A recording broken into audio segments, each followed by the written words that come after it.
Analysis on this situation. Joining me is Javed Ali. He's an associate professor of practice at the University of Michigan. He's also a former intelligence officer and senior director for counterterrorism at FBI. And he joins me now live from Michigan. Great to have you here with us on TRT World. See, my understanding is it was a very, very well planned intelligence operation.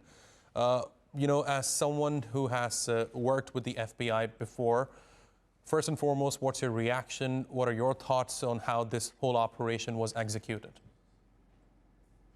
Well, thank you for having me this morning. And based on the whole series of developments the past few months, beginning in September through now, it was clear the U.S.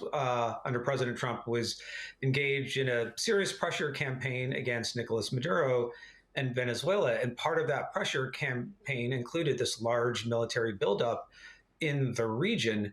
And as these past few months have unfolded, we've seen the use of some of that capability in the region, including a number of strikes against boats described as transiting drugs or other material potentially headed for the United States, and the U.S. military intervened and has struck over 35 of these boats, but none of them, as far as we know, were officially linked to the Venezuelan government. There have been other things that have happened inside Venezuela. News reporting last week of an apparent CIA drone strike against a drug lab in Venezuela as well. But what has happened over the last few hours is very different. So this seems to be a precise military operation not to invade Venezuela and occupy it the way that the U.S. launched these large military campaigns in Afghanistan and Iraq, but something designed to find President Maduro, detain him, and now bring him back to the United States to face criminal charges. So this is a very different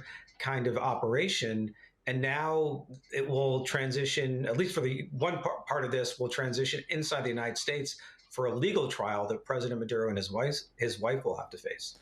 But what are the risks involved here? See, I understand Maduro has been flown out of the country, but there's no guarantee that his government is going to fall, because the vice president, at least it appears right now, he's still in power. He has been releasing his statements. Now, there is, of course, a lot of uncertainty about the military of the country. We don't know whether or not the military is completely backing the vice president of Venezuela right now. But, there is a possibility it might happen. So, do you think we have the metrics to understand at this point that this was a successful U.S. operation and the U.S. has achieved all its objectives? Well, yeah, that's a great question. And the U.S. ostensibly achieved the objective of capturing President Maduro. But now the what comes next question, this is a huge one. And will it be Delcy Rodriguez, who's the current vice president? Will she move up in power and be named as the sitting president or assume control? I don't know how the process works inside of Venezuela. Does the parliament have to make that move? Does she have to go through another round of presidential elections? And as you noted, will the military, which is this powerful institution in Venezuela, will it back her? Is there somebody else currently inside the Venezuelan power structure who will also has an eye on the presidency? And what about people on the outside? Maria Maduro or others, or not Maduro, but Machado, will those people likewise be considered or try to become the next president of Venezuela? And they are more friendly to the United States or towards the West. So these are huge questions that nobody knows the answers to right now. And one would have to believe that the U.S. does not want to see anarchy reign in Venezuela. Right. And, one thing that really stands out for me at this point, Javed, is that, yes, it's true that Maduro faces a lot of opposition within Venezuela. But I think it would be wrong to ignore the fact that there are still people in Venezuela who support Nicolas Maduro. For example, we are getting live pictures from Caracas right now. We can see that on the top right-hand side of our screens. And my producer was just telling me that these are people who are basically demanding the U.S. government return Nicolas Maduro to the people of Venezuela.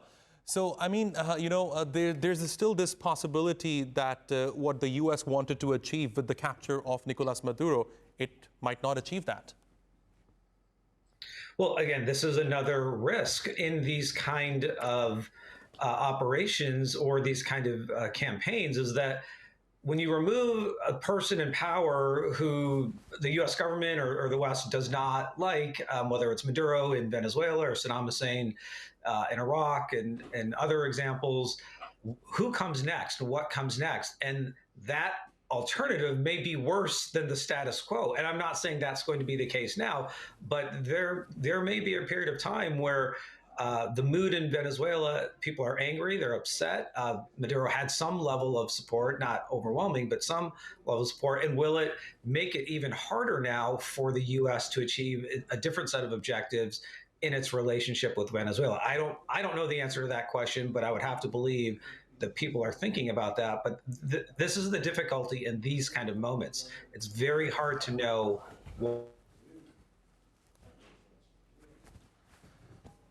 reality just takes over. Okay, Javed, we lost your audio there for a second, but I think we have it back now. So one more question here. You know, a lot of people have been debating what kind of precedent does this set in the rule of law order that we have in the world right now? Because, see, the U.S. did this to Venezuela today. What if Russia does it to Ukraine tomorrow? What if China does it to Taiwan? So what are your thoughts on that debate that we are seeing happen across the world right now? Yeah, another great question. And well, going to the Russia example, this is probably what President Putin wanted to achieve in February 22 in the initial beginnings of the Russian military campaign against Ukraine. All the media reporting from that period of time suggests that Russia was trying to find and capture President Zelensky and not arrest him, but actually kill him. And I hate to say that, but that's probably what the goal was on the Russian side. So Russia thought about this for Ukraine going back 4 years. The U.S. has now done this with Maduro, but they arrested him and removed him. They didn't kill him on sight, and now he's going to face a criminal trial. But yeah, it does set a precedent for potentially how other countries may be thinking about doing this in their regions or in their backyards. We're going to just have to wait and see. And one of the things President Trump will probably address in his press conference later this morning is what was the legal or the policy basis for this operation in the United States, because there's no congressional declaration of war against Venezuela. There's no separate legal instrument under U.S. law known as an authorization to use military force. So Congress has not stepped in and provided President Trump with the authority to do this. So there likely was another analysis where President Trump was allowed to do this under under the U.S. Constitution, what is known as Article 2 powers as commander-in-chief. And so I think that was probably the legal basis for this, but there's no congressional action on the flip side. Javed Ali, fascinating insights. Thanks very much for joining me here on TRT World. I really appreciate your taking out the time.